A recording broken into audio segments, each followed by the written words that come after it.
이제 이자 소득의 범위라고 적혀 있죠. 자, 이자 소득은 일단 소득의 원천이 이자라고 표현하겠다는 건데, 자, 당연히 우리가 그 이번처럼 은행에서 받는 이자는 우리 일상생활에서도 이자 소득이라고 말하면 우리 알겠죠. 그죠? 그리고 우리가 채권이나 증권을 할인해서 산다든지 한 것도 그 차이 나는 금액을 이자 받은 걸로 보겠다는 거예요. 우리 회계에서도 뒤에는 이자로 다 처리가 되죠. 그런 것들이고, 자, 우리 단기 저축성 보험의 보험 차익이라고 적혀 있는데, 자, 우리 보장성 보험과 저축성 보험의 차이가 뭐죠? 그 기준은 뭐냐면 보험에 납입하는 금액을 기준으로 쓰는 거예요. 그래서 만기가 되었을 때에 내가 납입한 돈보다 많이 받게 되면 우린 그건 저축성 보험이 되고, 납입한 금액보다 이제 작게 받게 되면 그걸 보장성 보험이라고 그래요. 근데 우리 흔히 납입한 돈을 전혀 돌려받지 못하는 걸 순수 보장성이라고 표현을 하는 거예요. 그럼 저축성 보험이라는 건 내가 납부한 것보다 돈을 더 많이 받게 되는 건데, 근데 그게 그 내가 납입한 돈보다 많이 받게 된 그 돈 차이 있죠. 그걸 이제 우린 이자 소득으로 보겠다라는 거예요. 근데 여러분들 주위에서 보험 하시는 분들이, 저희 어머니도 그런데 비과세 상품 좋은 거 나왔대. 원래 그런 어머니한테 제가 웃으면서, 이제 저는 어머니한테 엄마라고 부르니까 엄마 그 몇 년이야 그러면 15년 20년, 그러면 내가 웃으면 엄마 원래 10년 넘으면 비과세야 라고 내가 이야기를 해요. 그 남들한테 그런 말 하지 말라고. 그 말 하지 말라 그래도 그 다음 번 되면 어머니가 또 이야기해요. 저는 삼성화재 VIP거든. 저희 어머니의 최고의 고객이기 때문에. 근데 10년 넘으면 원래 비과세예요. 그래서 여기 이제 그 만기 10년 적혀 있죠. 그 넘어가면 비과세이기 때문에 그렇게 이야기하는 거고. 자, 직장 공제의 초과 반환금이라는 게 있는데, 직장 공제라는 게 지금은 좀 잘 없어요.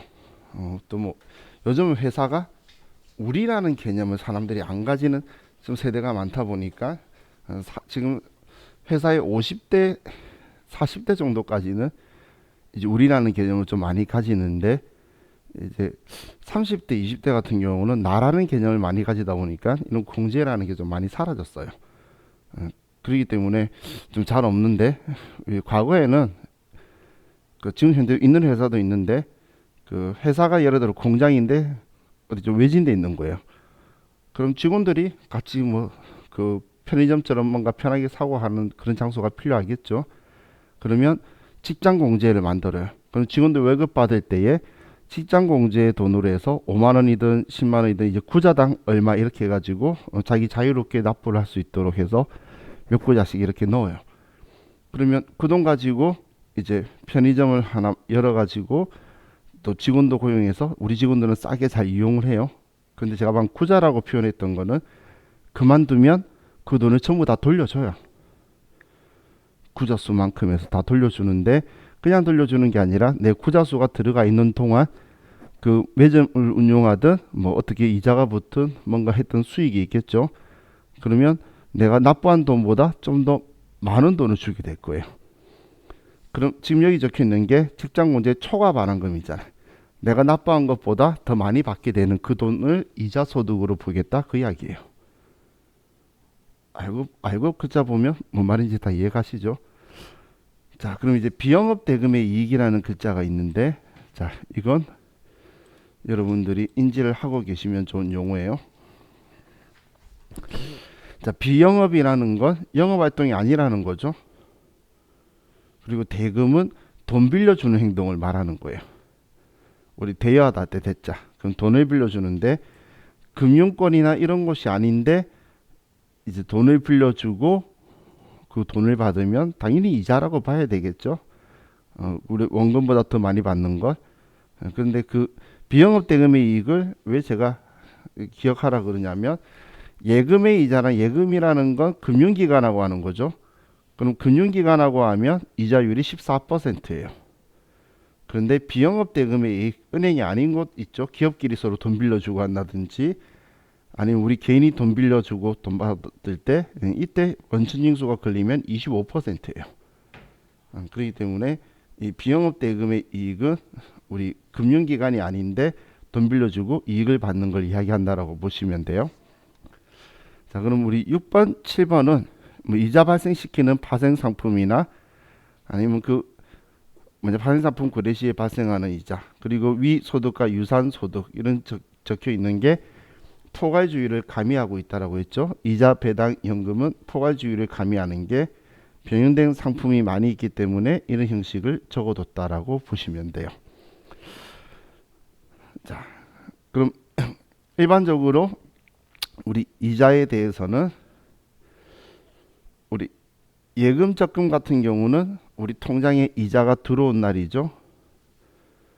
그런데 원본 전입 특약이 있는 이자라고 적혀 있는데 원본 전입이 또 특별한 말 같아 보이지만 별말 아니에요. 원본 전입도 통장이 찍힌 날을 이야기하는 거예요. 그러면 그때 그 금액이 찍히면 그때가 이자 소득의 수입 시기라는 거예요. 자, 그리고 그 외에 나머지 특이한 거 없어요. 해약하면 해약된 날. 근데 계약 기간을 여러분이 적금을 뭐 1년짜리 넣었다가 1년 더 연장을 하죠. 그럼 연장한 날이 일단 이자 들어왔으면 이자 소득의 수입 시기가 되고, 그리고 그 다음 또 연장한 거는 또 그 다음 연도로 넘어가게 되겠죠. 그리고 통지예금, 이 통지예금을 일반적인 사람들 많이 안 쓰는데 어느 정도 거치해 두는 거예요. 그럼 은행도 그 자금을 이용하겠죠. 그럼 찾으러 가려면 찾으러 가겠다고 말하고 거기서 오케이 하면 찾아가는 거예요. 그러게 통지예금이에요. 그럼 그 통지예금에서 우리가 이자가 같이 붙어 있는 걸 뺄 수가 있겠죠. 그럼 그 돈을 인출하는 날이 우리는 이자 소득의 수입식이다. 이렇게 보시면 돼요. 그 외에 나머지들은 다 뭐 그 돈 준 날들이나 일어난 날이 기준이다라고 생각하시면 돼요. 자, 이건 뭐 이론 때 만약에 나온다면 생각하라고 제가 이야기한 거고, 이제 다음 배당 소득을 볼게요. 자, 배당이라는 건 우리가 뭐 어딘가에 투자를 해서 그에 대해서 운용 수익이 나면 그 부분에 내가 투자한 할당량을 만큼 비율만큼을 분배받는 걸 이제 배당이라고 하죠. 그럼 첫 번째는 이익이나 잉여금, 돈 남는 거에 배당, 또는 우리 건설이자, 우리 기업들이 사업을 2년 동안 개시 못했을 때에 투자받은 돈으로 이자 주곤, 그 배당 주곤 하는 것들, 그런 걸 받는 사람은 당연히 배당 소득이다라고 표현을 하는 거예요. 자, 그리고 의제 배당이라는 건 우리 그 자본 챕터할 때에 그때 무상증자라고 했던 부분들 있죠. 그럼 그런 형식으로 해서 무상증자를 우리가 받게 되거나 해서 우리의 그 주식의 가치가 서로 변동이 일어나는 것들이에요. 그런 경우에 의자 배당을 받은 걸로 이제 하겠다라는 거고, 인정배당이라는 건 뭐냐면 주주인데 주주가 회사 돈을 썼어요. 뭐 빌려갔든 뭔 짓을 했든 주주가 썼어요. 그럼 당연히 그 돈을 돌려주거나 빌려갔으면 이자를 줘야 되겠죠. 그런데 그런 걸 주지 않으면 그 돈만큼을 주주가 배당받아간 걸로 하겠다는 거예요. 그게 인정배당이라는 거예요. 그래서 이건 법인세법에 의해서 소득 처분된다는 건 우리가 누군가한테 돈을 빌려줬는데 이게 대표이사거나 주주거나 특수관계자들이면은 그 사람한테 돈 빌려줬으면 너네가 은행에 돈 빌려서 쓰는 이율만큼 이자 받아야 돼, 이런 식으로 이야기할 거예요. 그런 걸 나중에 공부하게 되는데, 그러면 근데 그 주주가 돈을 줄 일은 없겠죠, 이자를. 그러면 그 이자 금액만큼은 우리 배당 받아간 걸로 처리를 하는 거예요. 그게 인정배당이다라고 보시면 돼요. 자, 그리고 네 번째는 우리 집합투자기구가 펀드죠. 그래서 펀드로부터 받는 것도 우리는 배당소득이다라고 할 거예요.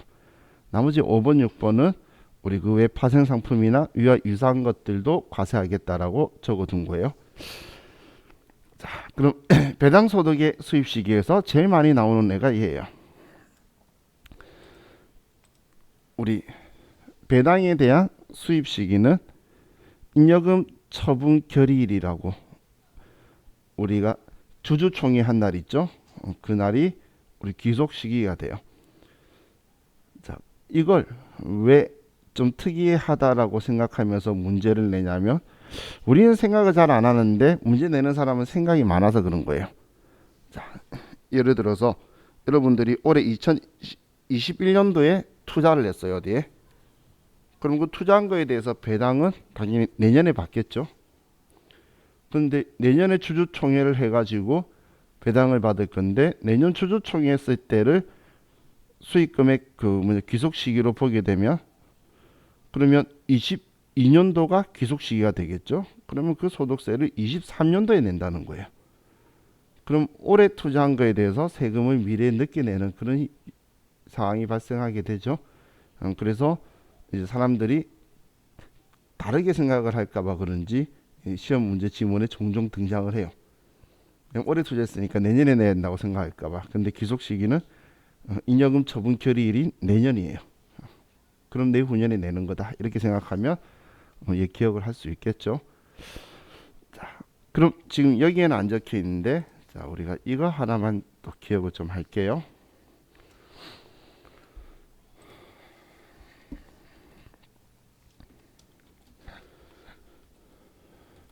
자, 금융소득이 이자 소득과 배당 소득을 합친 거라고 했는데 자, 일반적으로 금융소득은 비과세나 우리 분리과세가 잘 발생을 안 해요.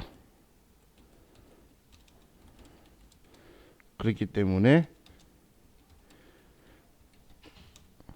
금융소득과 금융소득 금액은 거의 일치하다는 거예요.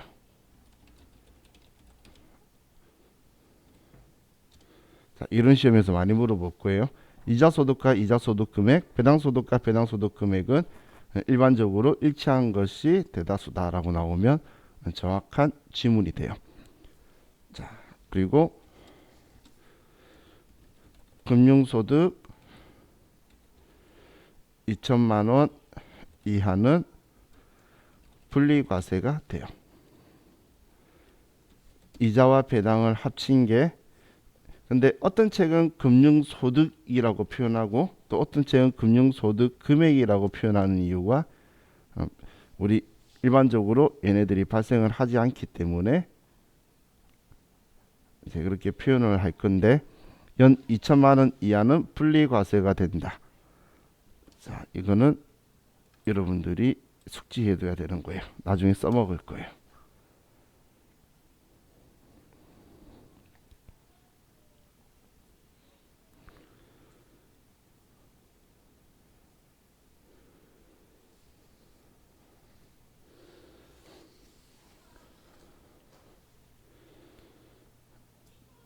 자, 이제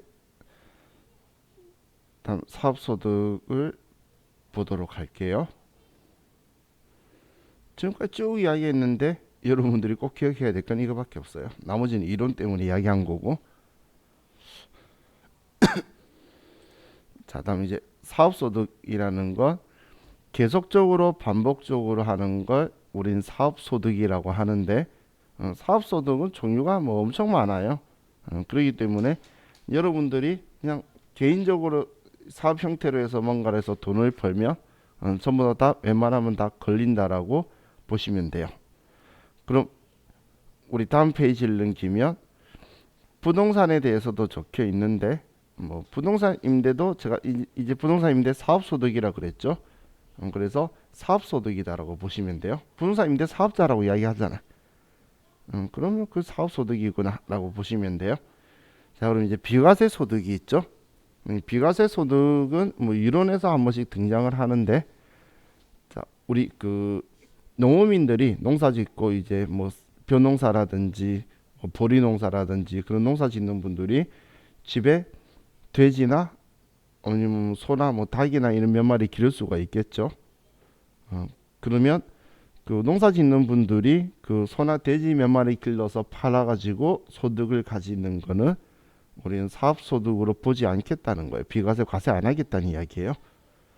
그래서 세법법전에는 사실 그 기준점이 애매하기 때문에 기준을 명확하게 하기 위해서 돼지 몇 마리, 소 몇 마리, 닭 몇 마리 전부 다 적혀 있어요. 뭐 양어 몇 마리, 뭐 이렇게 적혀 있는데 그 이하이고 그리고 연 3천만 원 이하의 농가 부업 소득에 대해서는 우리는 비과세로 하고 있다라는 거예요.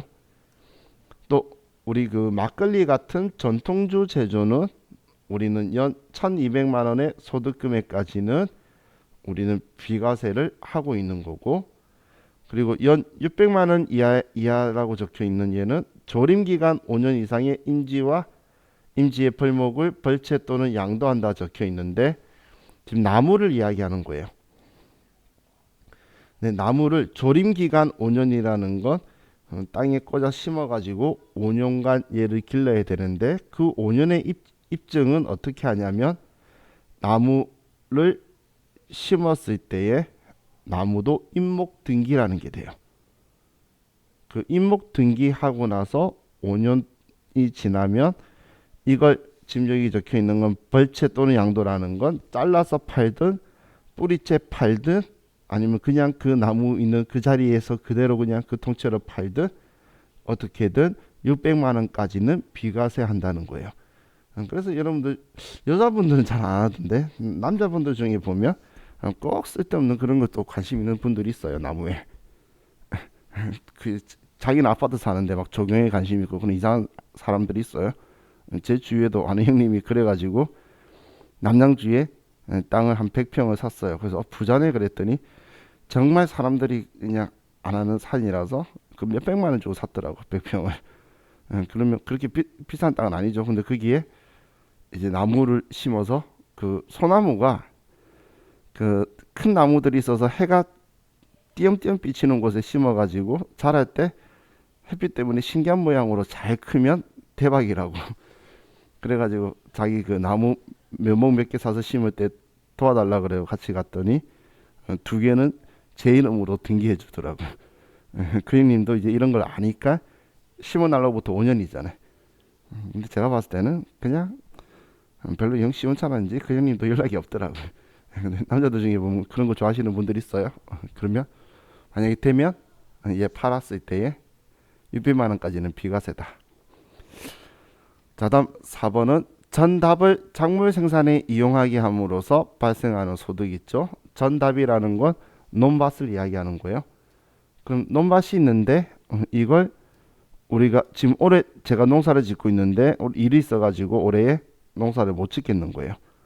그럼 이 논을 빌려줄 수가 있겠죠. 그러면 다른 사람이 거기에 작물 생산 그대로 뭐 벼농사를 한다든지 그러면 비과세인데 빌려줬더니 이 사람이 주차장으로 써요. 그러면 과세하는 거예요. 그래서 작물 생산에 이용하게 했을 때 그때 땅 빌려주고 받은 돈은 비과세 하겠다 그 이야기예요. 그리고 1주택 소유자가 집 빌려주고 월세 받는 거 있죠.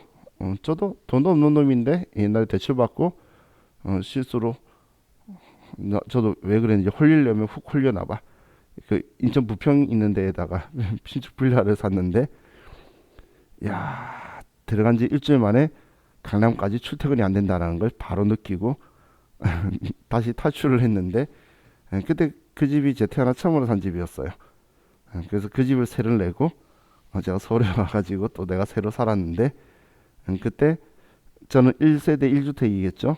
그러면 그 주택에 대해서 임대소득은 뭐 아마 뭐 금액 신고하더라도 그냥 비과세란 이야기예요. 근데 그런 사람들 들어 좀 있죠. 그죠? 저처럼 잘못 사서 하면 안 돼요. 근데 지금 이제 우리나라는 고가 주택이 기준시가 9억이니까 9억을 넘어가면 그건 비과세 대상에서 벗어난다라고 보시면 돼요. 자, 사업소득의 수익금액 적혀 있는 거는 얘는 좀 지엽적이니까 안 보셔도 될 것 같아요. 자, 그럼 이제 다음 페이지에 넘기시면 사업소득의 과세 방법이라고 적혀 있는데, 자, 사업소득은 일반적인 우리 그 사업장이 없는 소득자들에 대한 원천징수는 있는데, 사업장이 있는 사람들을 원래 사업자라고 많이 이야기하죠. 아마 오늘 처음 아신 분도 있을 거예요. 사업장이 없어도 저처럼 하는 사람들의 사업소득이라고 말하는 걸. 그래서 일반적으로 사업장이 있는 사람들이기 때문에 원천징수가 적용이 안 되는 거예요. 하지만 지금 뭐 의료보건 영역이나 저처럼 인적 영역, 봉사력 이런 것에 대한 사람들은 사업장이 없는 사업소득자들이죠. 그 사람들한테는 회사가 돈을 지급을 하면서 원천징수를 하는데, 일반 저 같은 사람들은 3% 그리고 봉사료는 5%를 원천징수를 하고 그리고 지급할 거라는 거예요. 자, 그리고 원천징수 여부하고 상관없이 비과세 소득 제한 모든 사업소득은 종합과세한다라고 적혀 있는데, 자, 이렇게 기억해 두시면 돼요. 사업소득이 있는 자는 무조건 종합소득세 신고를 해야 돼요.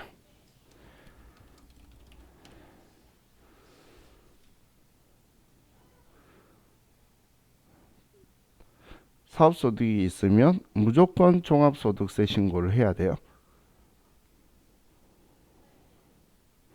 우리 종합소득 확정신고죠.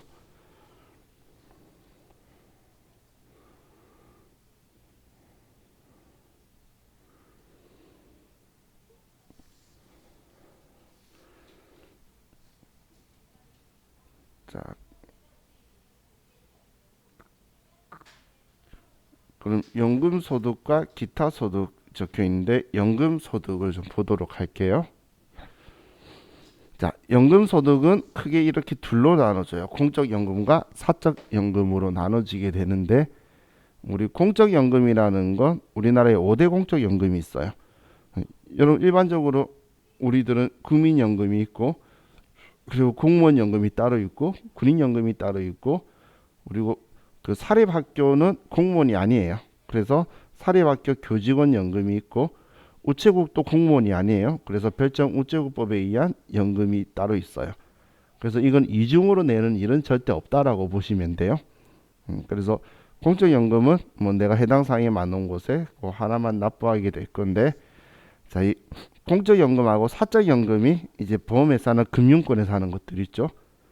그런 게 사적연금이에요. 제가 뭐 삼성화재 가입했다. 근데 그것만이 아니고 우리 퇴직금 있죠. 퇴직금에서 B가 일반적으로 넣는 연금이고, A가 여러분들이 퇴직금 받을 때 되면 일시금으로 받으면 퇴직소득이 되고, 그걸 연금 형태로 여러 번 나눠서 받으면 연금소득이 되는 거예요. 그래서 어떤 형태로 이제 받냐에 따라서 소득의 종류가 이제 나눠지는데, 지금 우리 연금소득이죠. 그래서 퇴직금을 이제 분할로 해서 여러 번 나눠서 받는 형태를 우리는 연금소득으로 벌크하는 거예요. 자, 연금에서 비과세 연금소득은 이런 표현 좀 그렇지만 죽거나 다치거나 포로가 되어가지고 받는 국가가 위로금의 성격으로 주는 연금이기 때문에 이거는 과세하지 않는 것들이에요. 그 외에는 특이한 거, 그 외에는 다른 건 없어요. 다 읽어보시면 방금 제가 말했던 안타까운 분들에 대한 연금이니까 당연히 세금을 국가가 지급해주는 형식의 연금들이죠. 이걸 또 과세하는 건 줬다가 뺄건 차라리 빼고 주지, 그죠? 그래서 비과세다라고 보시면 돼요. 그럼 연금은 우리는 필요 경비에 대한 부분을 입증이 적절하지가 당연히 않기 때문에, 그래서 연금 소득 공제라는 걸 가지고 있다고 보시면 돼요. 그럼 내가 연금을 받는 금액이 350만 원 이하면 그냥 전부 다 소득 공제에서 세금 부과 안 하겠다는 거고, 지금 얘네들이 다 1년간이에요. 1년간. 그리고 만약에 350이 넘어갔으면, 그러면 700만 원 사이 되는 금액이면 총 350이죠. 이 350은 40%를 공제해 줄 거란 이야기예요. 그럼 350만 원에 넘어간 350만 원의 40%를 공제해 준다. 이런 식으로 적혀 있는 거예요. 자, 그럼 이 요일은 생각할 필요 없어. 연금소득 공제해 주구나 정도까지만 생각하시면 돼요. 자, 그럼 연금소득에 뭐 수입 시기하고 과세 방법 적혀 있는데, 뭐 연금은 당연히 지급받거나 지급받기로 한 날이고, 자, 그리고 우리 공적연금은 간이세액표에 대해서 원천징수하고라고 적혀 있죠. 그래서 이 공적연금은 간이세액표에 의해서 원천징수하는 건 예납적 원천징수를 하고, 그리고 나서 공적연금이 다른 소득이 없고 그것만 있으면 공적연금만도 연말정산을 해서 우리가 끝낼 수 있어요. 이건 1월이에요. 공적연금의 연말정산은 1월 달이에요. 1월 달에 우리가 정산을 해서 우리 근로소득자들은 2월 달이죠. 그죠?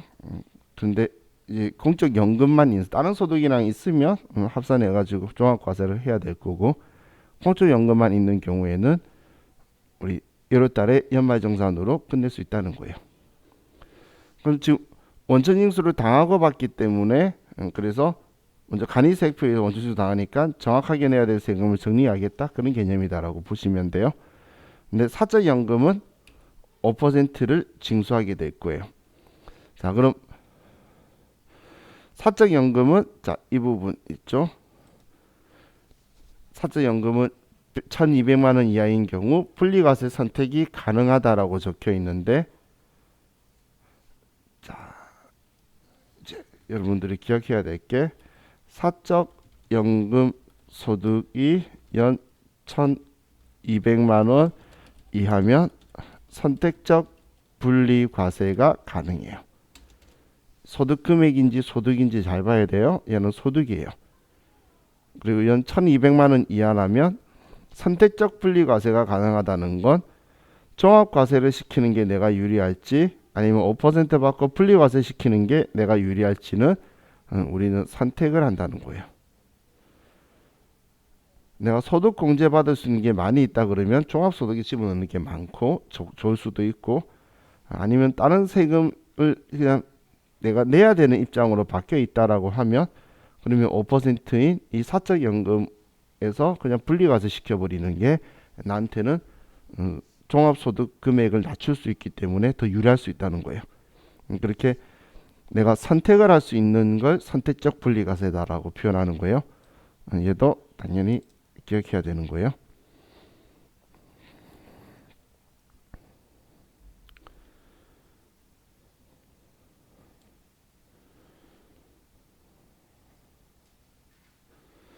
자, 이제 기타 소득에 대해서 보도록 할게요. 자, 기타 소득은 뭐 어쩌다 한 번씩 발생하는 소득인데, 그래서 기타 소득의 범위가 첫 번째가 고용관계 없이 다수인에게 강연하고 받는 강연료와 해설 적혀 있죠. 이런 걸 일시적 강연이다라고 해요. 그리고 우리 뭐 해설이나 계몽 또는 연기 심사하고 받는 것들, 뭐 심사위원이 직업인 사람은 없겠죠. 뭐 매번. 그래서 기타 소득인 거고. 자, 그리고 우리 뭐 두 번째 거 넘어가서 세 번째 문예 창작 소득이라고 적혀 있죠. 근데 이건 제가 앞에 원고료 등처럼 어쩌다 한 번 해서 당첨되는 걸 이야기하는 거지, 그 김수현 작가 뭐 이런 그 드라마 그 각본을 쓰는 작가가 있나 봐요. 그 할머니인데, 김수현이라는 사람이. 근데 그 할머니가 그때 그 드라마 한 편에 1억씩 받는데요. 훌륭하신 분이더라고. 우리 할머니였으면 참 좋겠던데. 근데 그런 분들은 사업소득이죠. 그죠? 근데 뭐 지금 제 개인적인 생각에는 지금 우리가 만약에 그렇게 돈 받으면 우리는 다 기타 소득일 거예요. 우리는 그게 업이 아니니까 그렇게 생각하시면 돼요. 또 저작자 또는 실현자, 음반 제작자, 방송 사업자, 외의 자가라고 적혀 있죠. 이거 놓치시면 안 돼요. 이 사람들이 받으면 사업 소득이고, 이 사람 외의 자가 이 사람들의 소득을 받게 되는 거, 그런 상속을 받는다든지 그런 경우 있죠. 그런 경우는 기타 소득으로 볼 거라는 거예요. 자, 그리고 뭐 공익사업 목적으로 지역권이라든지 지상권 설정. 자, 그리고 뭐 일시적으로 장소나 물품을 대여해 주는 거. 뭐 에어비앤비? 그게 말이 많죠. 여러분들 에어비앤비가 뭔지 아시나요? 저 집 같은 거 공유하고 막 하잖아요. 그걸 이제 어쩌다 한 번씩 하니까 기타 소득으로 봐야 될 거냐, 부동산 임대 사업 소득으로 봐야 될 거냐. 처음에 먼저 풀어야 될 숙제가 서버가 영국에 있다면서 그게. 그래서 이제 그 사람의 소득에 대한 정보를 넘겨받는 것도 엄청 난관인데, 만약에 넘겨받는다면 이걸 어떤 소득으로 볼 거냐, 횟수를 우리가 따져낼 거냐, 영국한테 받아야 되는데 그러면서 계속 멈춰 있는 상태예요. 근데 일시적으로 집 빌려주는 사람도 있긴 하죠. 그죠? 저도 지금 속초에 제가 집 있다 그랬죠. 많은 사람들이 저한테 에어비앤비를 이야기를 해요. 근데 저는 안 하는 이유가 봤더니 뭐 그 집에 뭐 그래도 뭐 TV도 있어야 되고 뭐 사람이 살 수 있도록 돼 있어야 되는데 제가 생각해도 그 집은 저 말고는 아무도 못 살아요. 그냥 달려 있는 건 아무것도 없거든. 저는 어느 분이었지? 저한테 뭐 빨리 못 올려주냐고 했는데 제가 인터넷이 안 되는 그런 데 있어가지고. 근데 일시적으로 뭐 하는 것들은 다 기타 소득이라고 보시면 돼요. 자, 그리고 또 아래 밑에서 두 번째 보시면 상금, 현상금, 복권, 당첨금, 우리 뭐 승마 투표, 승자 투표 이런 것들, 슬롯 머신 이런 것들에 대해서 받는 것 우리는 기타 소득이 되는 거예요. 자, 그리고 우리 계약이나 그 계약의 위약이나 해약으로 인해서 받는 위약금 아니면 해약에 대한 배상금 이런 것들 있죠. 그런 것도 우리 기타 소득으로 분류를 한다고 보시면 돼요. 자, 그럼 다음 페이지에 보시면 퇴직 후 수령하는 직무발명 보상금 적혀 있죠. 그죠? 그럼 얘가 만약에 제가 쓸게요. 퇴직 전 수령하는 직무발명 보상금은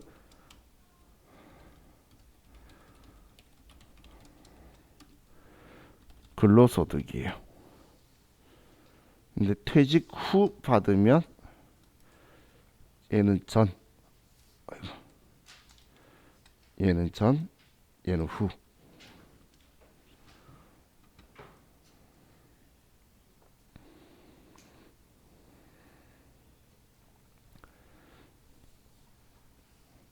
뭔가 기술 개발을 하고 이 회사를 그만뒀는데 그것 때문에 효익이 많아서 발명 보상금을 줄 수가 있잖아. 내가 그만둬도 받을 수도 있고 내가 개발한 거니까 그러면 기타 소득이 되는 거예요. 근데 회사 다니고 있으면 그냥 근로소득으로 볼 거예요. 자, 그리고 우리 재산권에 대해서 알선 수수료, 사례금, 뭐 법인세법이 하는 인정 기타 소득이라는 게 있고 이거요. 사장님이 출장 갔는데 자기 자녀 데리고 간 거예요. 그럼 자녀 비용을 회사 돈으로 줬으면 자녀 비용에 대해서는 비용으로 인정 안 할 건데 그 자녀는 어쩌다 한 번씩 왔다 가죠. 그럼 그 자녀한테 기타 소득이 있었다고 그 돈만큼 과세해 버릴 거예요.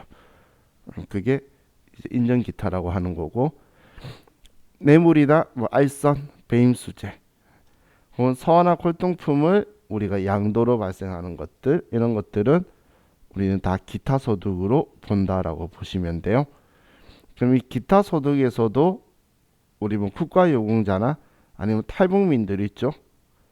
그런 사람들 뭐 정착에 대해서 주는 것들도 비과세 소득이 되고, 그리고 뭐 국가보험법 상훈법에 대한 것도 있고 포로로 해가지고 받는 것도 있는데, 자, 우리는 이걸 기억하셔야 돼요.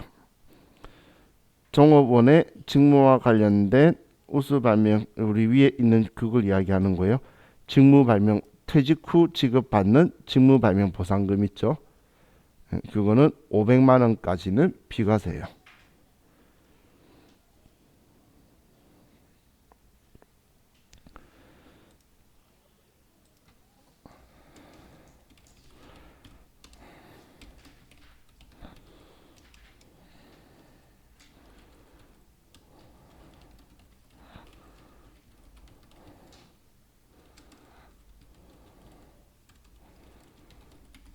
자, 여기는 몇 개 더 쓸게요. 자, 뭐 문화재는 신경 쓰지 말고, 자, 기타 소득의 과세 최저한이라고 적혀 있죠. 과세 최저한이라는 건 얼마 이하는, 일정 금액 이하는 세금을 부과하지 않겠다는 거예요. 세율 자체를 안 곱하겠다는 거예요. 그래서 우리 이런 표현들이 있어요. 자, 얘는 참고로 과세 최저한이라는 게 있고, 그리고 소액 부징수라는 말이 있고, 최저한세라는 표현이 있어요. 과세 최저하는 일정 금액 이하는 세율을 부과하지 않겠다는 거예요. 소액부 징수라는 건 일정 금액 이하는 징수하지 않겠다는 거예요. 세율을 부과해서 세금이 나왔는데 금액이 작으니까 그 금액은 안 받을게 이런 거고, 최저한세는 일정 세율 이상은 징수하겠다는 거예요.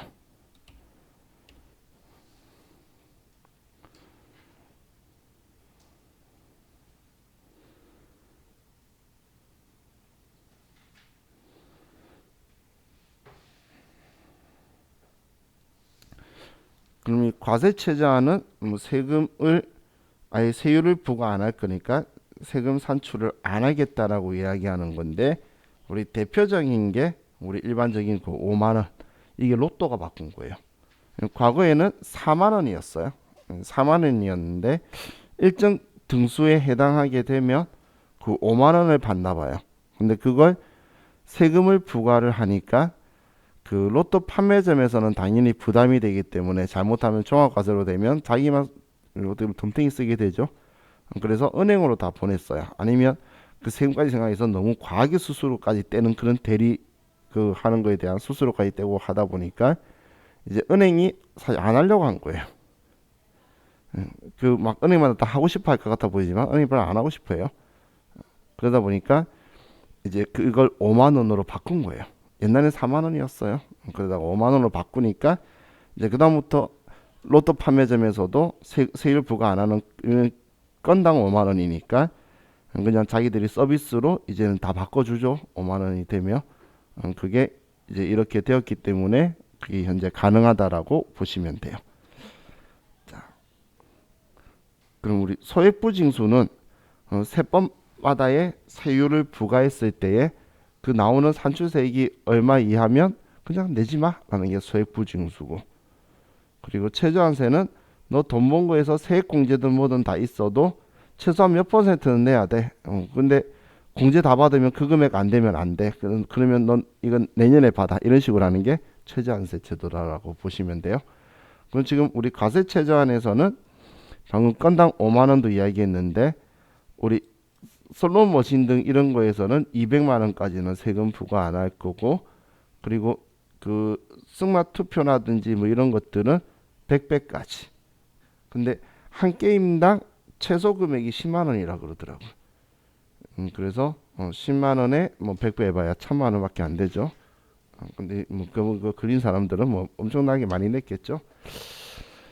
자, 그럼 기타 소득 금액 계산에서는 당연히 비과세나 분리과세 빼고 필요경비를 뺄 건데, 자 이제 여러분들이 기억도 해 주셔야 될 게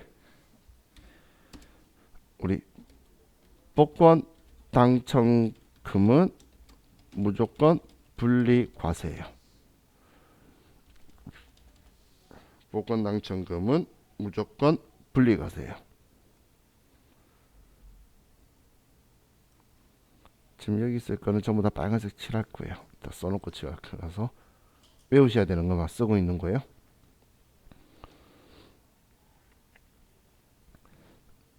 자, 분리과세라는 건 원천징수하고 더 이상 이 돈에 세금 낼 게 없게 완전히 원천징수 해버리겠다는 거예요.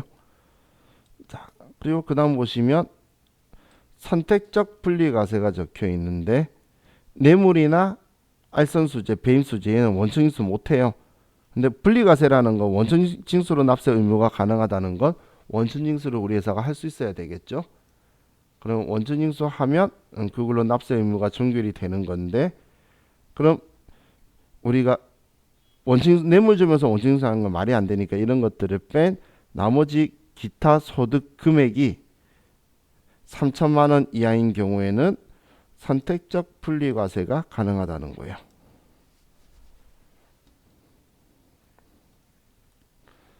자, 그래서 여러분은 기타 소득 금액 연 300만 원 이하는 선택적 분리과세가 가능하다는 거예요.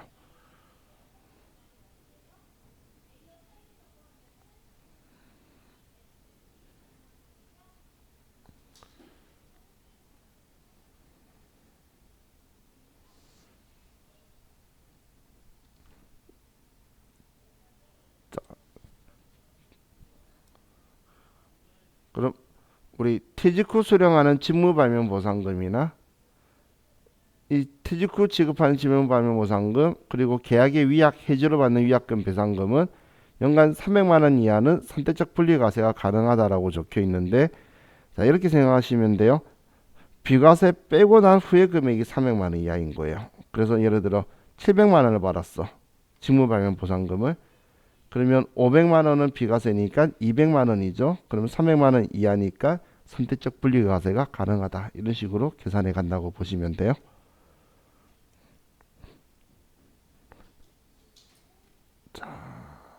그럼 이제 필요경비에 대한 이야기가 있는데 자, 우리가 뭔가 고생을 했어. 로또 같은 그런 불로소득이 아니라 뭔가를 고생을 하거나 뭔가 사연이 있는데 필요경비를 입증하지 못하는 경우에 그때 추정 필요경비를 인정을 해주게 될 건데 자, 지금 이 두 개는 80% 해주는 것과 60% 해주는 것들 있죠.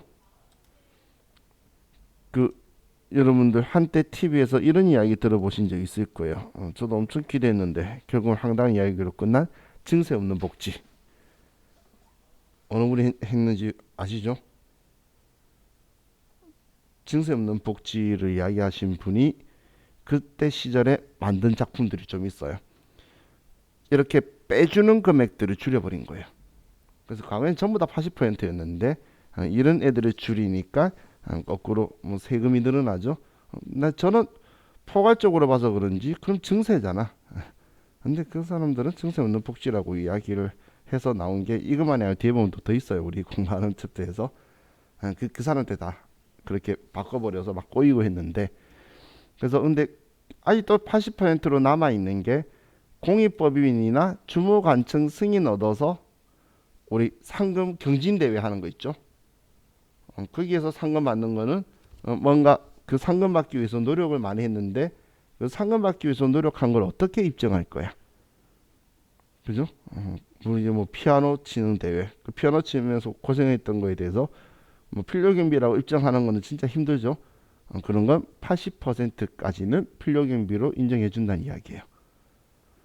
혹은 우리 뭐 고통부 필요 없으니까 우리 위약금이나 배상금 중에서 주택 입주 지체 상금이라고 있어요. 여러분들이 아파트 분양을 받았는데 그럼 분양된 이제 하기로 한 완공 날 입주 시기가 있었으면 그 날짜에 맞춰서 이사 들어가도록 준비를 했겠죠.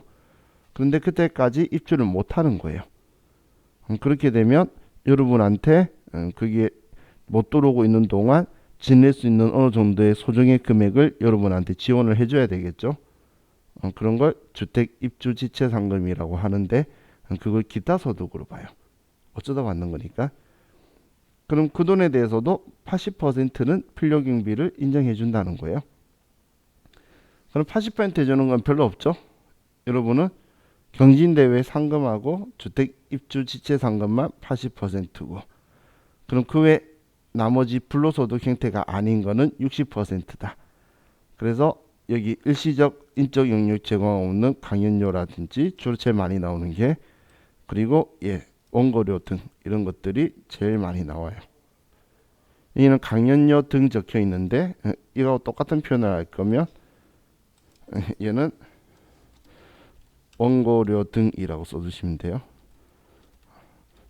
여러분들 회사 가셔서 돈 지급할 때 기타 소득에 대해서 소득 유형을 잡아주는데 그때 소득세법의 그 명칭이 저거예요. 강연료 등 하고 얘는 원고료 등.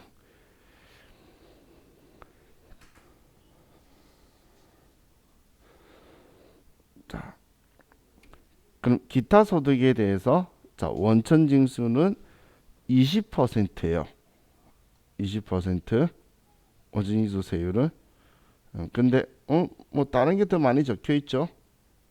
자 여기 보시면 복권 당첨 소득은 원칙적으로는 20%인데 3억을 초과하면 30%인 거고 자 우리가 뇌물 알선 수재 위약금 배상금 주면서 원천 징수할 수 있나요?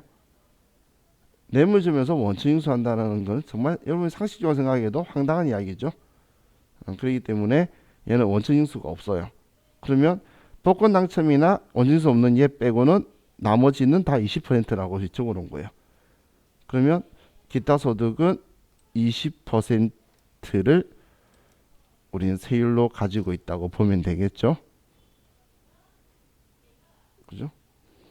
그럼 과세 표준의 20%를 세율을 곱하지 않고 소득 금액을 곱한다 적혀 있는 이유가 소득 공제가 없어서 그런 거예요. 소득 공제가 있으면 소득 금액에다가 소득 공제 빼면 과세 표준이 될 건데 뭐 기타 소득 금액의 소득에 대한 소득 공제가 특별하게 있는 게 아니에요. 그렇기 때문에 얘는 그냥 소득 금액의 20%라고 썼지만 그래도 여러분은 과세 표준의 20%인데 그럼 그 사이가 없나 보네 라고 생각하시고 좀 얘를 받아들이시면 좋을 것 같아요. 원천징수 이행상신고는 지금 얘만이 아니고 원래 다음 달 10일까지니까 얘는 크게 신경 안 쓰셔도 될 것 같아요. 자, 우리 이번 시간은 여기까지 하고 쉬었다가 이해한 후에 우리한테 제일 중요한 또 근로소득 또 볼게요. 쉬었다 합시다.